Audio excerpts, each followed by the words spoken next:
Salve, salve, rapaziada. Hoje estamos aqui de obra nova e nada mais, nada menos a obra de My Bias Gets on the Last Train. Já imaginou você ficar stalkeando uma garota todo dia no último trem? É isso que o coitado do protagonista aqui faz. Esse é o nosso campeão. Destruído, largado na estação, vivendo de hora extra e fone de ouvido. Todo santo dia ele pensa: hoje ela também tá indo embora tarde. Meu filho, vamos ver, arruma um hobby, vai fazer alguma coisa da vida, deixa essa mulher pra lá. Mas tem um plot nesse manhwa e nós veremos como tudo isso aconteceu. Sem mais enrolação, só bora.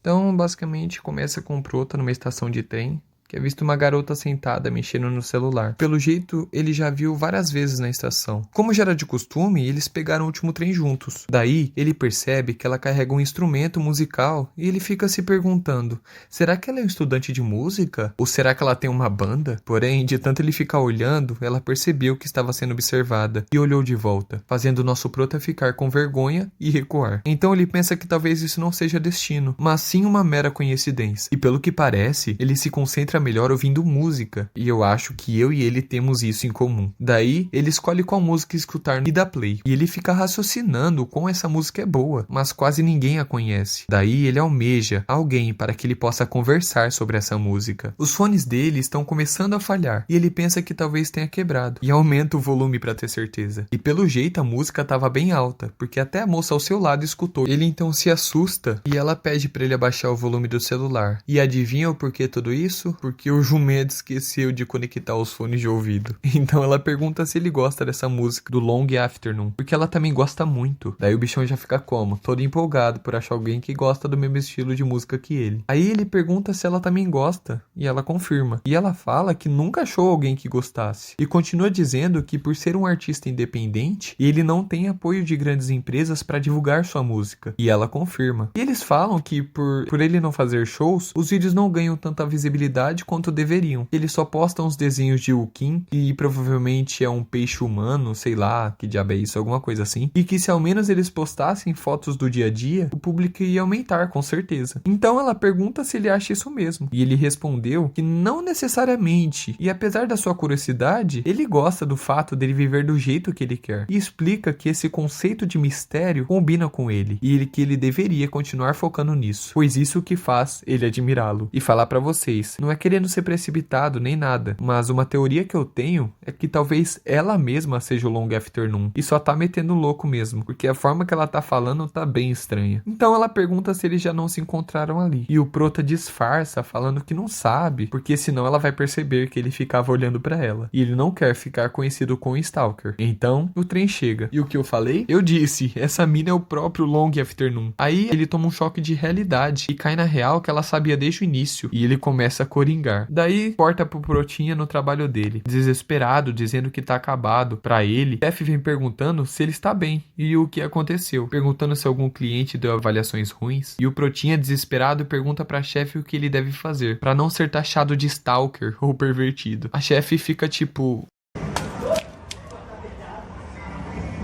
Véi, que viagem é essa, véi?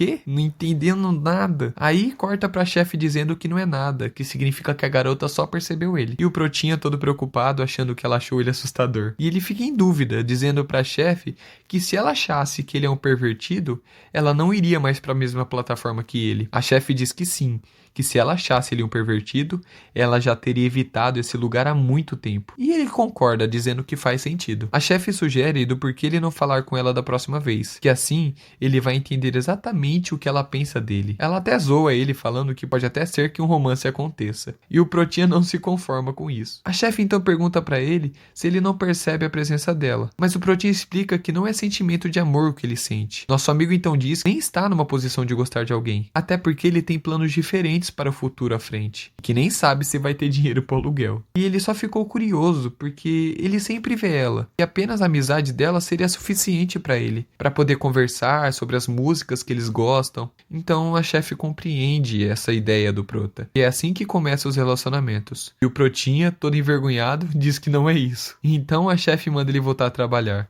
porque tem bastante pedido e serviço para fazer. Então, corta pra cena do nosso Protinha voltando pra casa depois do serviço. E pensando no quê? Adivinha? Na garota da última vez, se ela vai estar de novo na mesma estação. E pensa que se encontrar ela de novo, vai se desculpar e esclarecer as coisas. Novamente ele fica empolgado com o fato dela gostar de Long Afternoon, mas em dúvida se ela vai pensar da mesma forma que ele. Aí, ele chega na estação e olha com quem ele se depara, um cara desmaiado, dormindo no lugar que ele sempre fica. E ele fica mal porque não consegue puxar assunto com ela. Então, ela repara nele. E ele manda um verde falando que vai estudar em pé hoje só para não sentar do lado dela. Afinal, se ele força uma conversa, seria estranho. Mas ao mesmo tempo ele não quer se afastar dela, para não parecer que ele perdeu o interesse, e decide só passar sem dizer nada. Mas então ela o confronta perguntando se ele vai ficar em pé. Ele então, espertinho, lança uma desculpa que não tem lugar para sentar, e ela já fala que tem sim um lugar bem ao lado dela. Então ele nota uma leve coincidência das suas lembranças. Mas ele decide deixar isso de lado e resolve sentar lá do lado. Ela puxa então o assunto perguntando se ele está voltando tarde de novo. E ele explica que ele está trabalhando em um café até o turno da noite. Aí ela continua, faz perguntas sobre a faculdade e ele diz que está no último ano. E ela discorre que deve ser bem ruim trabalhar e estudar ao mesmo tempo. E ele não perde a oportunidade e pergunta se ela também está voltando do trabalho. E ela lança a pedrada, que só gosta de passar tempo com caras peculiar. E ele fica sem acreditar com essa resposta. E nem eu. Não faço ideia do porquê que ela falou isso. E de novo ela vem com esse sorrisinho da maldade. Ela só estava zoando com ele, que é só um estúdio de música. Ela explica que por ser uma gerente, ela sai tarde por ter que resolver vários assuntos das bandas de músicas. E ela dá uma zoada nele dizendo se ele não pensou em besteira. E ele diz que não, mas sabemos que o pilantra pensou sim. E ele percebe que estava caindo na conversa dela e questiona se ele não passou uma impressão de fácil para ela. Daí ela corta o assunto e pergunta como ele conheceu Long Afternoon. Pela vida dele ser muito corrida, ele não parece ter muito tempo para ficar explorando muitas músicas. Então, como ele encontrou um artista tão desconhecido? Ele diz que foi por acaso. Ele ficou doente e não tinha ninguém para cuidar dele. E ele estava numa solidão danada. Daí, começou a procurar na internet aleatoriamente, que foi quando ele encontrou a música. No começo, ele só curtia a melodia, mas quanto mais ele ouvia, mais ele gostava dessa música. Então, ela ficou muito surpresa com a resposta dele. Ele pergunta qual a música favorita dela do Long Afternoon, e ela diz que gosta da mesma, virando o rosto. Sei não, hein, rapaziada, mas tá estranho isso. Daí o trem chega. E ele percebe que já está bem tarde. Daí ela fala que se o Long ouvisse o que ele havia dito antes, ele iria ficar muito feliz com a resposta. Mas eu tenho quase certeza que ela é o Long. Então, ele fica todo corado, pensando que se tivesse mais tempo, poderiam discutir seus hobbies parecidos. E só então ele se apresenta como Lee Yi-yoon. Ela sorri e diz o seu nome, que é Shin Ha-in. E ela, toda exigente, diz que quando se encontrarem de novo, ele tem que puxar conversa. E pelo jeito é bem sério. E ele fica todo felizão. Daí se despedem e vão embora. Então corta pra ela chegando em casa, indo tomar banho. Aí ela senta na cama e fica pensando no tudo que aconteceu. De que apesar dele ser ingênuo, ele é uma boa pessoa. Daí ela deita e continua pensando sobre como ele é um fã tão dedicado e apaixonado do Long. Ela fica se revirando na cama, se perguntando se a opinião dele mudaria, se soubesse que ela é o próprio Long Afternoon. Tá aí, o que nós falou tá certo. Ela é o Long.